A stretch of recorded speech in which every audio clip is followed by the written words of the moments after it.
अस्सलाम वालेकुम जी। आप देख रहे हैं दी स्पोर्ट्स क्लब और मुझे कहते हैं चौधरी नुमान। आज बात करने जा रहे हैं कि भारतीय क्रिकेट बोर्ड ने एशिया कप 2025 के लिए स्क्वाड का ऐलान कर दिया है और ये स्क्वाड का जो हतमी ऐलान है वो भारतीय क्रिकेट बोर्ड खुद भी कर देगा, लेकिन जराए से जो हमें इतलात पहुंची हैं वो भी आप तक पहुंचाएंगे। लेकिन सबसे पहले मैं बात करना चाहूंगा भारतीय उन सो कॉल्ड सीनियर खिलाड़ियों के ऊपर, उन सीनियर जर्नलिस्ट के ऊपर जिन्होंने एशिया कप 2025 के इवेंट को मुतनाज़े बनाने की भरपूर कोशिश की।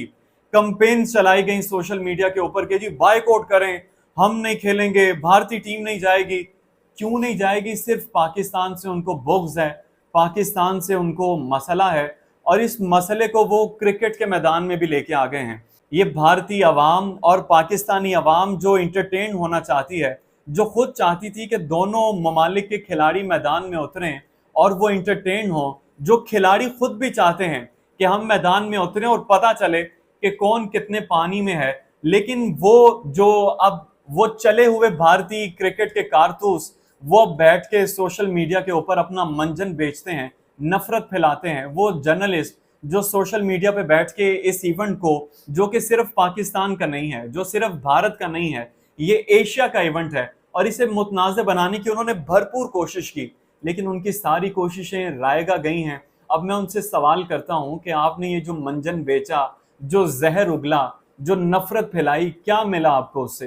कुछ मिला है? चंद व्यूज के अलावा क्या मिला है आपको? कुछ भी नहीं। तो अब बाकायदा आप ही के क्रिकेट बोर्ड ने ये ऐलान कर दिया है कि हमारी ये टीम होगी जो कि इस इवेंट में उतरेगी और पाक भारत टाकरा फिर दुनिया देखेगी। और उसके लिए टीम का उन्होंने ऐलान तो कर दिया है, स्क्वाड का ऐलान अभी हुआ है, कुछ ही दिनों में टीम का बाकायदा ऐलान भी कर दिया जाएगा। और फिर वही जर्नलिस्ट बैठ के बात कर रहे होंगे कि ये लोग हैं जो भारत की जानिब से भारत को रिप्रेजेंट करेंगे। तो वही लोग कुछ अर्सा पहले नफरत फैला रहे थे। तो कुछ मिला है आपको? कुछ भी नहीं मिला। तो इस नफरत से आपको कुछ मिलेगा भी नहीं। तो मैं इस तरफ आता हूं, जो स्क्वाड का ऐलान हुआ है, वो कप्तानी जिसने करनी है, जो लीड करेगा इस भारतीय स्क्वाड को, वो शुभमन गिल का नाम सामने आ रहा है। और हमें पहले भी तवक्को थी कि शुभमन गिल ही हो सकते हैं जो एशिया कप के अंदर भारतीय टीम को लेके चलेंगे। इसके अलावा हमारे ज़हन में ऐसा कोई नहीं था। अगर आपके ज़हन में कोई और नाम भी थे तो आप कमेंट बॉक्स में लाजमी बताइएगा। अच्छा, जो स्क्वाड का ऐलान हुआ है, इसमें जो उन्होंने सारा टैलेंट लिया है वो आईपीएल का है, जिन्होंने आईपीएल के अंदर अपने आप को मनवाया है। अब ये भारतीय क्रिकेट बोर्ड उन्हीं लोगों को एशिया कप के लिए सामने लेके आया है। नाम मैं आपको बता देता हूं।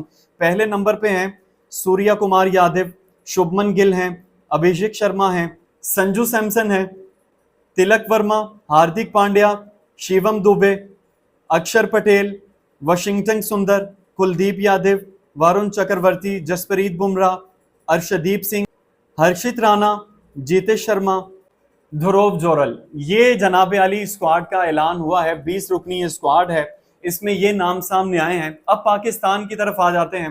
पाकिस्तान की तरफ से क्या ऐलान हो सकता है, कौन कौन से खिलाड़ी सामने आ सकते हैं? सीनियर्स को लेके बातें भी हो रही हैं कि जिनको ड्रॉप किया गया है T20 फॉर्मेट में, क्या वो वापस आएंगे, क्या उनकी ज़रूरत है? हमने अभी जो अपना टैलेंट देखा है वेस्ट इंडीज़ के अंदर T20 सीरीज़ में, जिस तरह से पाकिस्तानी खिलाड़ियों ने, नए टैलेंट ने अपने आप को मनवाने की कोशिश की है। अभी हम ये नहीं कह सकते कि ये कोई मंजे हुए खिलाड़ी हैं, अभी ज़ाहिर है उनका आगाज़ है। लेकिन अगर हम उनको देखें पीएसएल के अंदर तो उन्होंने अच्छी परफॉर्मेंसेज वहां पे दी। और जो पाकिस्तान में पीएसएल जब हुआ तो जो टैलेंट उभर के सामने आया था, हमने उनको अब T20 स्क्वाड में शामिल तो किया है। जो वेस्ट इंडीज़ के अंदर जिन्होंने 2-1 से सीरीज़ अपने नाम भी की, उनमें साहिबजादा फरहान हैं, मोहम्मद नवाज़ हैं और इसके अलावा मोहम्मद हारिस हैं, हसन नवाज़ हैं। ये लोग सामने तो आ रहे। मोहम्मद नवाज़ ने भी जिस तरह से बॉलिंग की है वेस्ट इंडीज़ के खिलाफ, T20 की मैं बात कर रहा हूँ, बड़ी अच्छी थी।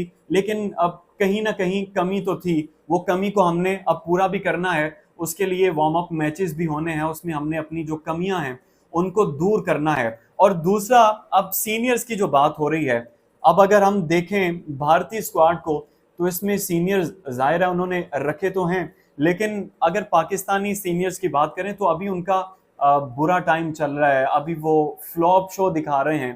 तो क्या अगर वो टीम का हिस्सा बनते हैं, दोबारा जो ड्रॉप किए गए हैं बाबर आजम और रिजवान, जाहिर है सीनियर का जब भी नाम आता है तो इन्हीं लोगों को डिस्कस किया जाता है।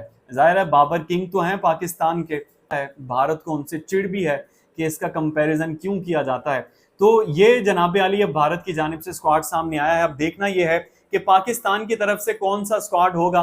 क्या जो लोग T20 से ड्रॉप किए गए हैं उनको वापस T20 स्क्वाड में शामिल किया जाएगा? और आप क्या समझते हैं, पब्लिक क्या समझती है कि इन लोगों को दोबारा से T20 स्क्वाड में शामिल होना चाहिए? क्या इनकी जरूरत है या नहीं? कमेंट बॉक्स में ये लाजमी अपनी राय दीजिएगा। ओवरऑल जो सिचुएशन है एशिया कप के हवाले से वो भी आप तक लम्हा बलम्हा हम पहुंचाते रहेंगे। अभी मुझे इजाजत दीजिए और अपना बहुत सारा ख्याल रखिए। अल्लाह निगहबान।